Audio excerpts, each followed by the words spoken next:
রাত তখন ঠিক 12:30। চারিদিক নিস্তব্ধ। দীপক ধীরে ধীরে বিছানা থেকে উঠে দাঁড়ালো, সোজা ড্রয়িং রুমে গেল। এক ঝোলা খুলে হাতে তুলে নিল একটা হাতুড়ি। এরপর নিঃশব্দ পায়ে পা ফেলে বেডরুমের দরজা ঠেলে ঢুকলো সে। ভেতরে গিয়ে দেখতে পেল বিছানায় শুয়ে আছে বীণা, তার স্ত্রী। নিশ্চিন্তে ঘুমাচ্ছে সে, কিন্তু দীপক তখন আর তার স্বামী নেই। সে তখন শুধুই এক খুনি, এক পশু, যার চোখে ঘৃণা আর মনে ঘুটঘুটে অন্ধকার। প্রথমে সে নিজের স্ত্রী বীণার মাথায় হাত বুলিয়ে দিল, তাকে আদর করলো। তারপর হাতুড়িটা তুললো আর বীণার মাথায় এমন এক আঘাত করলো যেই আঘাতে বীণার মাথা হয়ে গেল। কিন্তু বীণা তখনও বেঁচে আছে। বীণা জেগে উঠেই গোঙাতে শুরু করে, আর এক মুহূর্তেই যেন আরো এক পশুর জন্ম হলো দীপকের ভেতর। নিজের স্ত্রী বীণার পেটের ওপর সে বসে পড়ল। বীণার মাথায় আরো একাধিকবার বাড়ি মারল এবং সে বাড়ি মেরে তার মৃত্যু আরো নিশ্চিত করতে তার গলাটা পর্যন্ত চেপে ধরল। অবশেষে বীণাকে শেষ করেও সে থামল না। পাশের ঘরে গিয়ে দেখলো ওখানে তার 2 মেয়ে, 16 বছর বয়সী বড় মেয়ে শ্রাবণী আর মাত্র 8 বছর বয়সী ছোট মেয়ে শানভি ঘুমিয়ে আছে নিরীহভাবে। দীপক কিছুক্ষণ সেখানে দাঁড়িয়ে রইল, নিজের মেয়েদের দিকে এক দৃষ্টিতে তাকিয়ে থাকলো। সে কিছু একটা ভাবছে, কিন্তু ঠিক কি ভাবছে তা বোঝা যাচ্ছে না। একটু আগেই সে পাতাল লোক আর অসুর নামক দুটো ওয়েব সিরিজ দেখেছে। দীপকের মাথায় তখনও ঘুরছে সেই কাহিনী, সেই অন্ধকার চিন্তা। এবার সে ধীরে ধীরে এগিয়ে গেল বড় মেয়ে শ্রাবণীর দিকে। মেয়ের কপালে দিল এক নিঃশব্দ চুমু। তারপর সেই কপালেই একটার পর একটা হাতুড়ির আঘাত, 10টা 12টা, থেমে থেমে নয়, একটানা, নিষ্ঠুর, কাঁপন ধরানো। পাশেই ছিল তার ছোট মেয়ে শানভি, কিন্তু অদ্ভুতভাবেই তার ঘুম ভাঙেনি। কেন ভাঙেনি সেটা কারো জানা নেই। দীপক ভাবে, শানভি, তুমি বেঁচে থেকে কি করবে? এই সমাজ তোমাকে বাঁচতে দেবে না, তাই তোমাকেও মরতে হবে। তারপর শানভীর মাথায়ও একাধিকবার আঘাত করে সে। ঘরের ভেতর তখন 3টি নিথর দেহ, নিজের স্ত্রী এবং 2 সন্তান, সকলেই রক্তের নদীতে। দীপক এবার সোফায় এসে চুপচাপ বসে পড়ে। তার হাতে তখনও রক্ত লেগে আছে, মুখে নির্বাক এক অদ্ভুত ভাবনা। সে জামা কাপড় বদলায়, কিন্তু ধোয় না, ওয়াশিং মেশিনে ফেলে রাখে। তার হাতে তখনও অনেক সময়। রাত তখন মাত্র 1টা পেরিয়েছে। তারপর সে যা করে তা আপনাকে ভাবতে বাধ্য করবে। সে সোজা চলে যায় ঠাকুর ঘরে আর হাত জোর করে প্রার্থনা করে সৃষ্টিকর্তার কাছে বারবার বলতে থাকে, ভগবান, আমাকে ক্ষমা করে দাও। আমার এই পাপের পেছনে একটা কারণ আছে, আমায় ক্ষমা করো। কিন্তু সত্যি কি এই নৃশংস কাজের ক্ষমা সম্ভব? আর কি সেই কারণ ছিল যার কারণে সে এমনটা করল?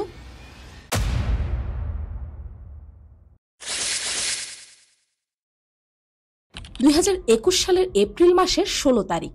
গোটা দেশ তখনও করোনার তাণ্ডবে কাঁপছে। মানুষের মুখে তখনও মাস্ক, রাস্তাঘাটে আতঙ্ক। সেদিন ভারতের ঝাড়খণ্ডের জামশেদপুরে এক আউটার পার্টে অবস্থিত HDFC ব্যাংকে ঢুকলো এক অচেনা ব্যক্তি। সে জানায়, আমি 1.5 লাখ টাকা তুলতে এসেছি। যথারীতি তার আইডি ও ডকুমেন্টস যাচাই করা হয়, আর তখনই কর্মচারীর চোখ গিয়ে পড়ে তার নামের ওপর, দীপক সিং। এই নামটা শুনেই সে থমকে যায়, কিন্তু তারপরই মাথা ঘুরে ওঠে তার। না, মাস্কে ঢাকা মুখটা তো চেনা যাচ্ছে না। সন্দেহ হলেও কিছু না বোঝার ভান করে তাকে বলে, আপনি একটু বসুন। আর সে সঙ্গে সঙ্গে নিচে ছুটে যায় ম্যানেজারের ঘরে। সেখানে গিয়ে গলা কাঁপতে কাঁপতে সবকিছু বলে সে। ব্যাংকের ম্যানেজার তৎক্ষণাৎ পুলিশে ফোন করে।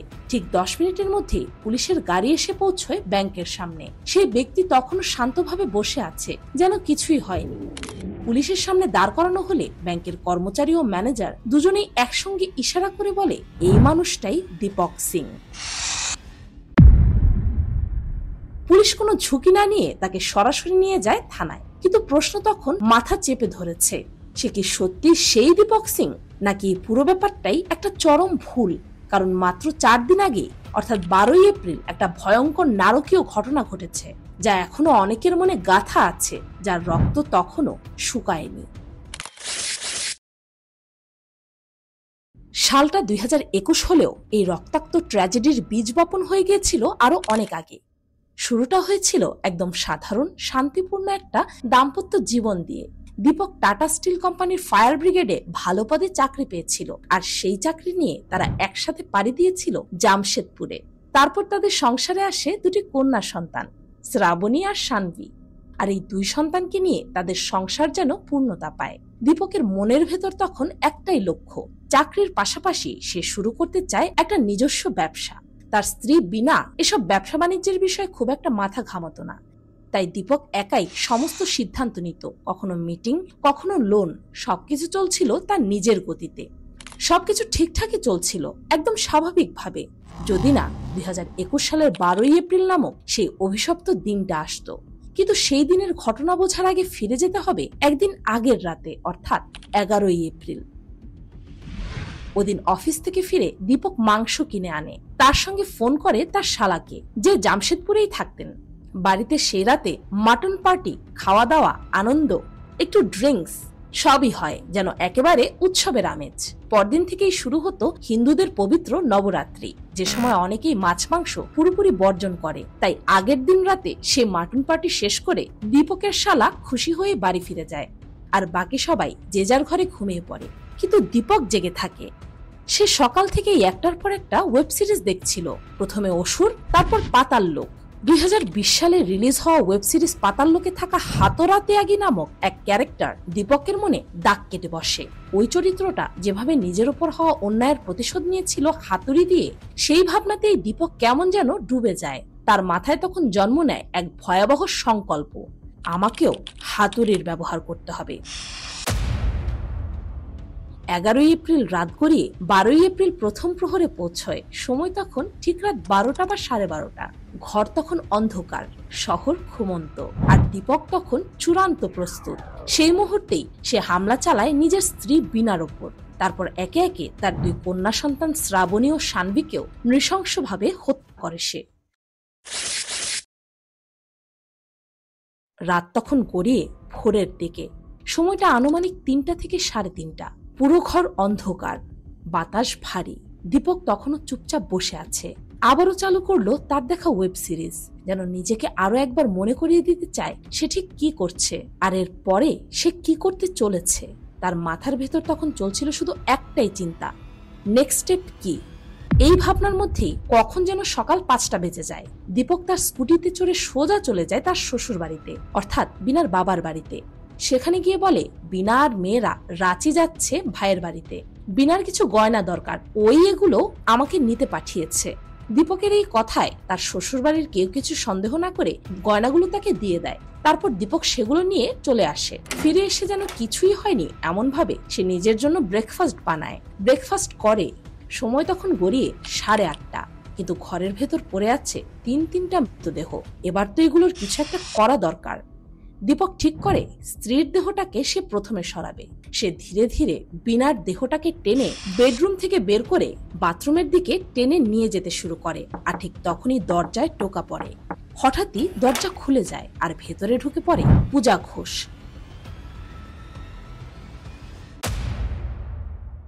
শ্রাবণী ও শানভীর টিউশন টিচার, যে প্রতিদিন ঠিক সকাল 8:30টার সময় তাদেরকে পড়াতে আসতো। দরজা খোলার সঙ্গে সঙ্গে সে যা দেখে তা কোনো দুঃস্বপ্নের চেয়ে কম ছিল না। দীপক নিজের স্ত্রীর রক্তাক্ত নিথর দেহটাকে টেনে নিয়ে যাচ্ছে। মেঝেতে লেগে আছে রক্তের দাগ। পূজা তখন চিৎকার করতে গেলে দীপক তৎক্ষণাৎ তার মুখ চেপে ধরে তাকে টেনে নিয়ে যায় ঘরের ভেতর। তার এক হাতে ছুরি, আর এক হাতে সেই অভিশপ্ত হাতুড়ি। তারপর সে ঠান্ডা কণ্ঠে পূজাকে বলে, এটা দিয়ে আমি 3 জনকে খুন করেছি। তোমাকে মারতেও আমার খুব একটা সময় লাগবে না, তাই যদি বাঁচতে চাও তাহলে চুপ থাকো, একটা শব্দও করবে না। পূজা ভয়ে আতঙ্কে বসে থাকে। তার মুখে কোনো কথা নেই, চোখে শুধুই আতঙ্কের ছাপ। দীপকের মাথায় তখন ভয়ঙ্কর কিছু পরিকল্পনা ঘুরপাক খাচ্ছে। সে ভাবে যেহেতু পূজা সবকিছু দেখেই ফেলেছে, একে বাঁচিয়ে রেখে কোনো লাভ নেই। তারপর দীপক পূজাকে টেনে নিয়ে যায় বেডরুমে, এবং সেখানেই শুরু হয় আরেকটা নৃশংস হত্যা। একাধিকবার হাতুড়ি দিয়ে পূজার মাথায় আঘাত করে দীপক, এবং তার দেহটা নিস্তেজ হয়ে পড়ে। এরপর সেই দেহ টেনে বিছানার নিচে লুকিয়ে ফেলার চেষ্টা করে। ঠিক তখনই যখন সে পূজার মৃতদেহটাকে টানছিল, তখনই পূজার পায়জামাটা সরে যায়। আর সেই মুহূর্তেই দীপকের মধ্যে জেগে ওঠে এক পশুর মতো বিকৃত কামনা। সে সোজা বেডরুমে যায়, শক্তিবর্ধক ওষুধ খায়, আর তারপর পূজার নিষ্প্রাণ ঠান্ডা মৃতদেহের ওপর চালায় একাধিকবার। বিছানার চাদরে ছড়িয়ে পড়ে নরকের ঘিনঘিনে দাগ, আর ঘরের ভেতর যেন ঢুকে পড়ে অন্ধকারের চূড়ান্ত রূপ। সবশেষে পূজার দেহটাকে সে আবার ঠেলে দেয় বিছানার নিচে। তখন তার মাথায় শুধু একটা চিন্তাই ঘুরছে, পরবর্তী ধাপ, শেষ প্ল্যান। এখনই সময় সেটা এক্সিকিউট করার।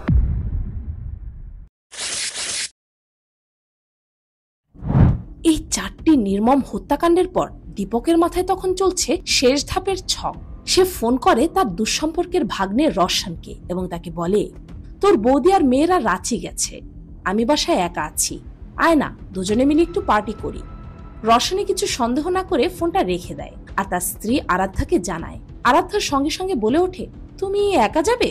ওদের বাড়িতে তো কেউ নেই, চলো না হয় আমরা সবাই মিলে যাই। তাদের সঙ্গেই ছিল আরাধ্যার ভাই অঙ্কিত। দুপুর 12:30 থেকে 1:45-র মধ্যে তারা সবাই মিলে পৌঁছে যায় দীপকের বাড়িতে।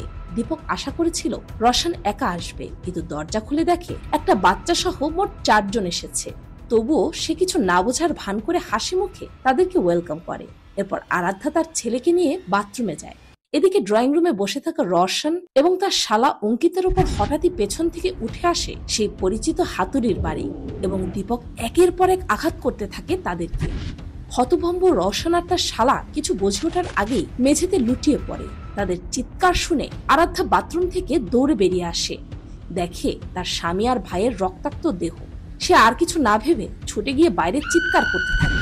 দীপক তখন সোজা গিয়ে তাকেও টেনে ঘরে এনে বলে, ব্যবসা নিয়ে আমাদের মধ্যে কিছু ঝামেলা হয়েছিল, তাই রাগের মাথায় ওদেরকে ভুল করে মেরেছি, এখনো কিছু বিগ্রহনি, হসপিটালে নিয়ে গেলে ওরা বেঁচে যাবে। পরিস্থিতি বুঝে আরাধ্যা দ্রুতই সিদ্ধান্ত নেয়। ওরা গাড়িতে করে হাসপাতালের দিকে রওনা দেয় আর দীপক তার স্কুটি নিয়ে পেছন পেছন রওনা হয়। কিন্তু কিছু দূর যাওয়ার পরই দীপক চুপি চুপি রাস্তা বদলে ফেলে। এদিকে হাসপাতালে রওশন আর তার শালার চিকিৎসা শুরু হতেই আরাধ্যা ফোন করে সবকিছু বলে দেয় দীপকের শালাকে। দীপকের শালা তো অবাক, সে বিশ্বাসই করতে পারছিল না তার দুলাভাই এমন কিছুও করতে পারে। সে বাইক নিয়ে দ্রুতই ছুটে যায় তার দিদি জামাইবাবুর বাড়িতে, কিন্তু সেখানে গিয়েই সে দেখে অন্য এক দৃশ্য। সেখানে পাশের একটি বাড়ির আশেপাশে অনেক লোকজন ভিড় করেছে, কান্নাকাটি চলছে রীতিমতো। এক বৃদ্ধ দম্পতি বলছে, আমাদের মেয়ে পূজা ঘোষ সকাল 8:30 টিউশন পড়াতে গিয়েছিল দীপকের বাড়ি, তারপর আর বাড়ি ফেরেনি। দীপকের বাড়ির দরজায়ও তালা দেওয়া। দীপকের শালা বুঝে যায় কিছু একটা তো ভয়ঙ্কর ঘটে গেছে। আর দেরি না করে সে তার বোন দুলাভাইয়ের বাড়ির দরজা ভাঙে। ভেতরে গিয়ে দেখে তার বোন বিনার মৃতদেহটা পড়ে আছে বেডরুমে। পাশের ঘরে তার 2 ভাগ্নি শ্রাবণী ও শানভীর নিথর দেহ।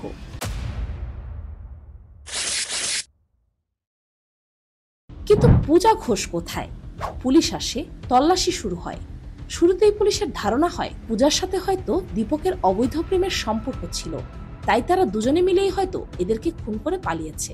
কিন্তু এই ভুল ধারণাটা ভেঙে যায় কিছুক্ষণ পরেই, যখন বিছানার নিচ থেকে পাওয়া যায় পূজার মৃতদেহ। এখানেই সকলের মাথা ঘুরে যায়। ফরেনসিক টিম আসে, সমস্ত স্যাম্পল সংগ্রহ করে, ময়নাতদন্তে পাঠানো হয়। সমস্ত প্রমাণ দীপকের দিকেই ইঙ্গিত করে। প্রত্যক্ষদর্শীরাও আছে, কিন্তু প্রশ্ন ছিল দীপক কোথায় পালিয়েছে। এই সংবাদ দ্রুতই ছড়িয়ে পড়ে পুরো রাজ্যে। মিডিয়া তোলপাড় করে ফেলে, দীপকের ছবি চারিদিকে ছড়িয়ে পড়ে। সে সময় জামশেদপুরের এক সোনার দোকানদার পুলিশের কাছে এসে জানায় 12 এপ্রিল সকালে দীপক তার কাছে কিছু সোনা বিক্রি করতে এসেছিল। ওই যে সে তার স্ত্রী বিনার সোনার অলংকার শ্বশুরবাড়ি থেকে যে নিয়ে এসেছিল সেটাই। সোনার দোকানদার তাকে অলংকারের বদলে 3.5 লাখ টাকা দেয়, আর বাকি টাকাটা পরে ব্যাংকের চেকের মাধ্যমে দেওয়ার কথা হয়েছিল। সেই চেক যায় HDFC ব্যাংকে। তখনই খবর ছড়ানো হয়, যদি দীপক নামে কেউ 1.5 লাখ টাকা কোথাও তুলতে আসে সঙ্গে সঙ্গে যেন পুলিশকে জানানো হয়। তারপর 4 দিন কেটে যায়। রাজ্যের মানুষ তখন ক্ষিপ্ত, পুলিশের উপরও চাপ বাড়ে। অবশেষে একদিন HDFC ব্যাংকের এক ম্যানেজার ফোন করে পুলিশকে জানায় দীপক সিং এসেছে। পুলিশ সেখানে দ্রুতই ছুটে যায়। ব্যাংকে ঢুকে মাস্ক পরা সেই মানুষটাকে চুপচাপ ধরে ফেলে। থানায় এনে মুখ থেকে মাস্ক খোলার পর সব সন্দেহ শেষ।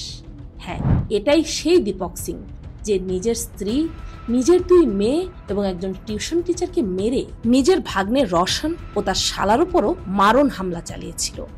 কিন্তু পুলিশের সামনে তখন একটাই প্রশ্ন, এমনটা সে কেন করলো, আর এই ভয়াবহতা কতদিন ধরে তার মধ্যে লুকিয়ে ছিল।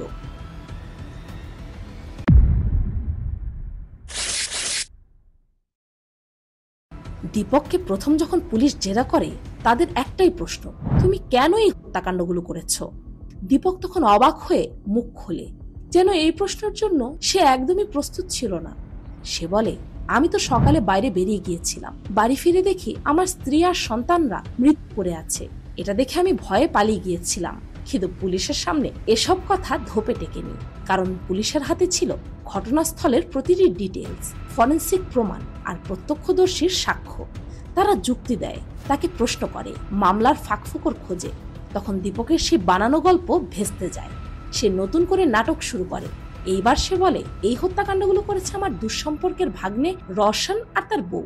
এবার পুলিশ তাকে আরো চেপে ধরে। এবার কৌশলে তাকে বলে, তাহলে পূজা ঘোষকে কারা মারলো, তার সঙ্গে কে কুকর্ম করলো, সবই কিন্তু টেস্টে বেরিয়ে আসবে, তখন কিন্তু তুমি বাঁচবে না। তখন দীপক বলে, আমার এক বন্ধু আছে রাঁচিতে, সেই এটা করেছে।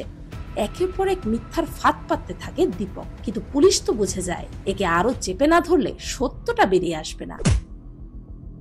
তখন পুলিশ দীপককে হালকা হুঁশিয়ারি দিয়ে বলে, আপনি টাটা স্টিলে তো ভালো পদে ছিলেন, এমন একটা পাপ করেছেন যার কোনো ক্ষমা নেই। এখন আবার পুলিশের কাছে মিথ্যা কথা বলে আপনার জীবনটাকে আরো ধ্বংস করছেন। এই কথায় দীপকের মুখের ছায়া বদলে যায়। সে বুঝে যায় যে সে মিথ্যা দিয়ে সবার ঢাকতে পারবে না। এবার সে একে একে সবকিছু বলতে শুরু করে, যেভাবে সে বিনাকে মাথায় আঘাত করে মারে, কন্যা শ্রাবণী ও সানভীকে একইভাবে খুন করে, পূজা ঘোষকে হত্যা করে এবং তার মৃতদেহের উপর পাশবিক কুকর্ম করে। সবকিছু সে একে একে খুলে বলে পুলিশের সামনে। এই সমস্ত জবানবন্দি শুনে পুলিশের চোখ কপালে উঠে যায়।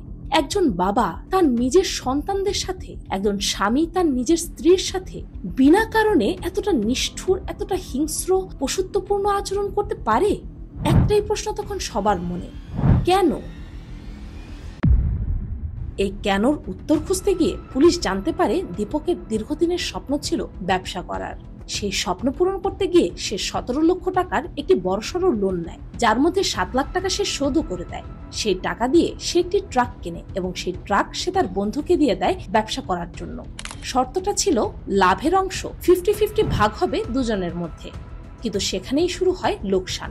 পরবর্তীতে সেই ট্রাকের দায়িত্ব দেওয়া হয় রওশন এবং তার শালাকে, তারাও লোকসান খায়। এখন এই বিপুল ঋণের বোঝা দীপকের মাথায় চেপে বসে, আর দীপকের সেই রাগ জমে যায় তার বন্ধু ও রওশনের ওপর। সে ঠিক করে সে রওশনকে মারবেই মারবে, কিন্তু সমস্যাটা হলো সে জানে পারফেক্ট ক্রাইম বলতে কিছুই হয় না। আজ নয়তো কাল সে ধরা পড়বেই, আর ধরা পড়লে তো ওর স্ত্রী বিনাকে সমাজ বাঁচতে দেবে না, তার নামে কুৎসা রটাবে, গুজব ছড়াবে, তার সুযোগ নেওয়া হবে, আর তার 2 মেয়েকেও অপমান আর কটূক্তির মধ্যে দিয়ে বেঁচে থাকতে হবে।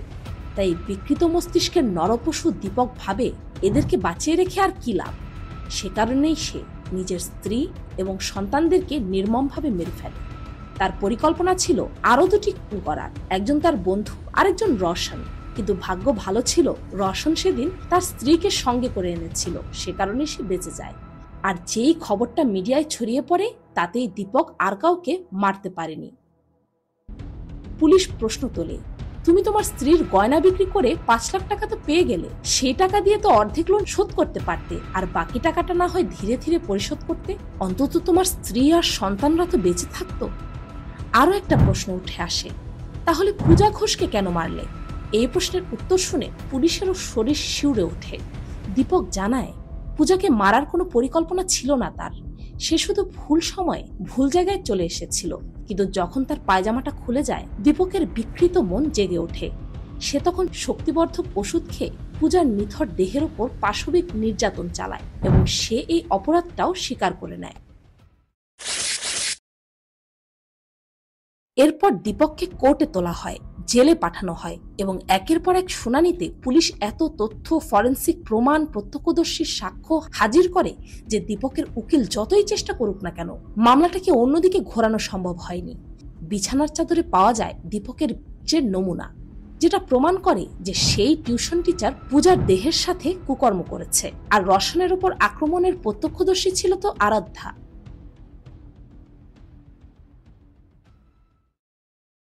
11ই এপ্রিল শালার সাথে পার্টি করার পর আর কেউ সেই বাড়িতে আসেনি। এই সমস্ত তথ্যের ভিত্তিতে 2023 সালে জামশেদপুর কোর্টে দীপক সিংকে মৃত্যুদণ্ডে দণ্ডিত করা হয়। সে হাইকোর্টে আপিল করলেও 2025 সালের মার্চ মাসে হাইকোর্টেও সেই রায় বহাল থাকে। কিন্তু এরপর প্রায় 3 মাস কেটে গেছে। দীপক আর সুপ্রিম কোর্টে আবেদন করেনি।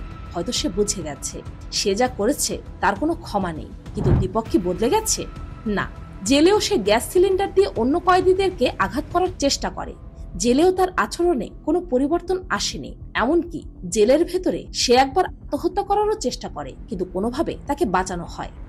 আজ সে মৃত্যুদণ্ডের জন্য দিন গুনছে।